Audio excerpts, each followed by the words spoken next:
삼성전자가 비상 상황이다. 5년 만에 난리 났다.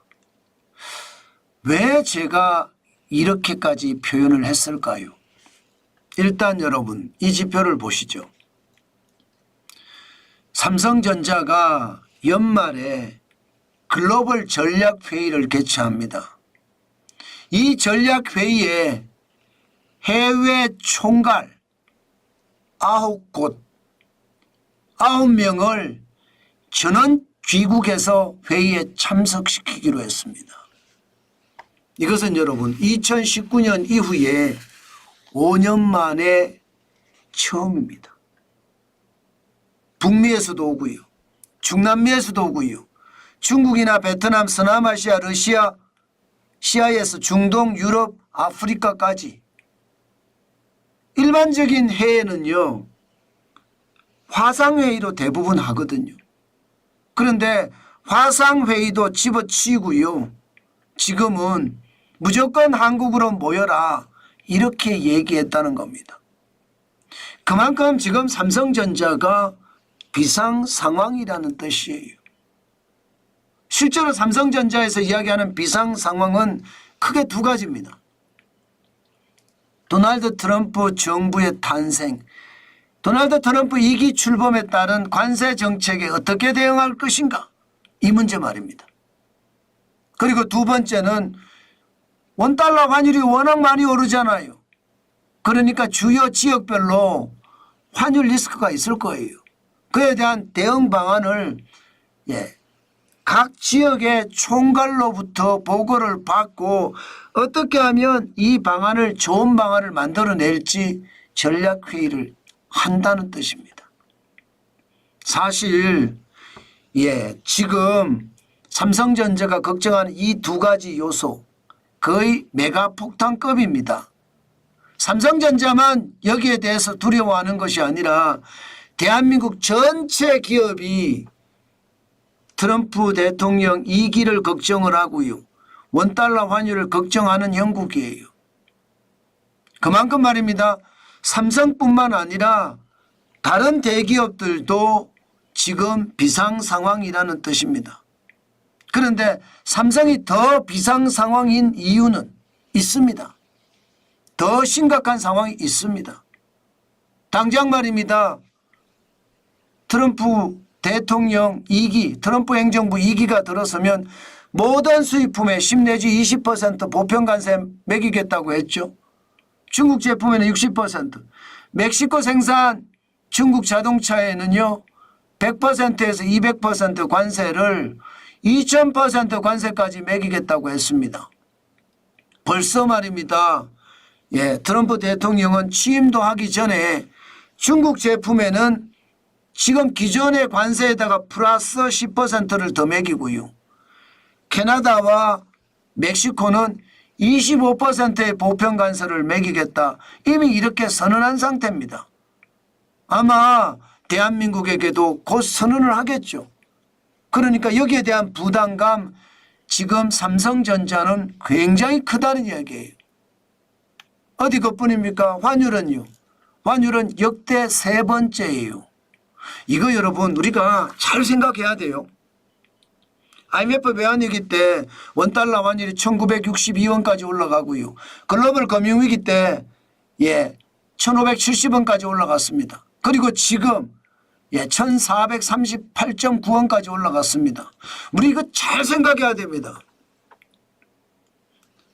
최상무 경제부총리가 1400원은 유노멀이 됐다 이렇게 이야기하지만요. 역대로 세 번째예요. 그렇기 때문에 환율의 폭발력 자칫 잘못하면 외환위기가 안 온다 이런 얘기도요. 지금은 자신 있게 말할 사람이 없어요. 한국은행 이창용 총재조차도 말입니다. 외환위기를 이야기하는 것은 과도한 우려다 이렇게 과도한 걱정이다 이렇게 얘기했거든요. 여기서 보면 과도한 걱정이라고 했잖아요. 외환위기 없다 이렇게 이야기 안 했잖아요. 과도한 걱정. 그만큼 말입니다. 환율이 역대급 세 번째가 됐다는 것은 그만큼 위기입니다. 예. 옛날 같으면 환율이 높으면 수출이 잘 된다고 했어요. 그런데 지금은요. 원가 비중이 워낙 높기 때문에요. 원재료를 사오고 부품을 사오고 반제품을 사오고 장비를 사오고 이게 장난 아닙니다. 삼성전자만 하더라도 지금 공장을 짓느라고 난리잖아요. 그러다 보니까요. 재료뿐만 아니에요. 예, 설비도 다 사오잖아요. 그러니 환율이 높으니까 이제 문제가 점점 심각해지는 겁니다. 그만큼 말입니다. 과거에 환율이 높으면 우리 대기업들이 이익을 많이 본다고 했습니다. 수출을 많이 하기 때문에. 그러나 지금은요. 원재료 가격이 많이 올랐고 여기에다가 환율까지 오르니까 원재료 수입에 대한 부담이 너무 큰 거예요. 장비에 대한 수입 부담이 너무 크고요. 그렇기 때문에 여러분 과거같이 환율이 높다고 해서요. 이득을 그렇게 많이 못 본다는 뜻입니다. 문제는 여기에서 끝나지 않습니다. 삼성전자를 위기라고 하잖아요. 비상상황이라고 하잖아요.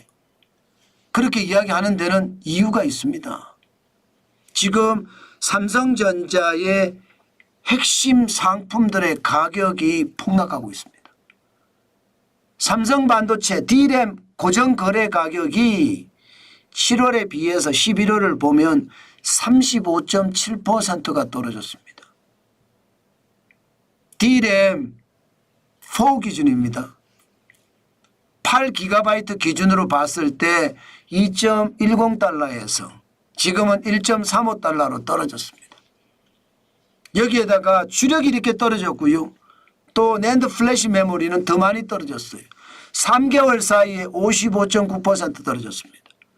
낸드 플래시 메모리 128기가 MLC 기준으로 지난 8월에는 4.9달러가 지금은 2.16달러예요. 3개월 사이에 55.9%가 떨어졌습니다. 2.74달러가 떨어졌으니까. 이렇게 되니까 삼성전자는요. 지금 잔뜩 긴장하고 있습니다. 이게 중국이 저가로 마구마구 반도체를 뿌렸기 때문에 이런 상황이 나타난 거거든요. D램에서도 이런 상황이 나타났고 낸드 플래시 메모리에서 이런 상황이 나타났다는 뜻이에요. 심지어 중국은요. 대량 생산 체계를 갖춰서 반도체를 앞으로도 더 마구 찍어낸다고 합니다. 그러면 삼성전자는 어떻게 될까요? 최악의 시나리오를 써갈까요? 아마 대비하는 데 한계가 있을 거예요. 지금 대비하는 데 한계가 있는 게 대표적으로 나타나는 게 이거 아니에요? HBM이라는 고대역폭 메모리 말입니다. 아니 뭐 3분기부터 납품한다 했습니다. 그런데 이제 4분기가 다 지나가요. 4분기에는요. 그래도 HBM3E 4세대 8단 12단을 동시에 납품할 거라고 예상을 했습니다. 그런데 아직까지 아무 이야기가 없어요. 그러면 예상보다 지금 기술력이 딸려서 납품을 못한다는 이야기가 되는 거잖아요. 납품을 못하면 앞으로 어떤 일이 벌어질까요? 삼성전자는 D램이나 낸드 플래시 메모리에서 매출이 떨어지고 차세대 제품에 대해서는 아예 납품도 못하고 매출이 빠질 수밖에요. 다른 게 있어서 매출이 많이 빠지지는 않겠지만 3분기 79조 1천억 원 이거보다 빠질 수 있다는 이야기도 나옵니다. 지금 10% 이상으로 매출액이 떨어질 거다 이렇게 이야기도 합니다. 그럼 영업이익은요? 영업이익도 마찬가지가 될 거예요. 영업이익도. 지금 전년 대비해서 3분기 기준으로 277.32% 6조 7,500억 원이 늘어나서 9조 1,800억 원이었거든요. 지금 4분기에 어떻게 될 것인지 10조가 넘을 것인지 말 것인지에 대한 이야기도 지금 나오고 있어요. 10조 아래로 떨어진다는 이야기도 나온다니까요. 그렇게 되면 여러분 삼성전자는 진짜 비상 상황이 아니라 최악의 상황으로 맞을 수도 있습니다. 좋은 일이 하나도 없잖아요. 된다 하기만 했지 실제로 되는 것은 없잖아요. 그러니까 지금 충격적인 상황이 된다는 뜻입니다. 우리가 생각을 해봐도 그래요. 삼성전자는요, 고환율의 위기감을 느끼고 있습니다. 여기에 트럼프 행정부 2기의 보편 관세가 삼성전자를 때릴 거라는 것도 알고 있습니다. 이것만 있으면 다행인데 중국 반도체가 지금 저가로 마구마구 뿌려대잖아요. 때문에 D램이든 낸드 플래시 메모리든 가격이 쑥쑥 빠지고 있습니다. 여기에 하나 더 고대역폭 메모리는 납품이 안 되고 있어요. 삼성전자 어떻게 될까요? 쿵 하고 무너지는 것은 아닐까요? 매출액도 떨어지고 영업이익도 떨어지고 최악의 상황을 맞을 것은 아닌가, 그런 전망까지도 나옵니다. 물론 저는 삼성전자의 저력을 믿습니다. 그렇지만 현재까지 나오는 걸 보면 삼성전자의 상황은 다른 대기업하고도 다릅니다. 그만큼 어려워진다는 거예요. 삼성전자가 망하면 대한민국이 망한다는 그런 속설이 있잖아요. 그런데 지금 현재 기준으로 보면 그럴 가능성이 굉장히 많아졌어요. 그래서 두렵습니다. 여러분, 삼성전자가 얼마나 이 위기를 잘 견뎌낼지는 더 두고 볼 일이지만 현재 상황에서는 진짜 좋지 않은 게 현실이다. 때문에 여러분, 투자도, 저도 삼성전자 투자하는 사람인데 진짜 조심하시고 또 조심하셔야 된다는 말씀 오늘도 강조해서 드립니다. 그만큼 지금 상황이 참 좋지 않다는 뜻입니다. 각자 도생이라는 말 제가 요즘 자주 쓰는데요. 이제는요, 각자 도생밖에 방법이 없습니다. 여러분들이 각자 도생을 해가면서 경제도 곁눈질로 봐야 되는 그런 아주 최악의 상황이거든요. 진짜 조심하시면서 투자하시는 거 잊지 마시기 바라겠습니다.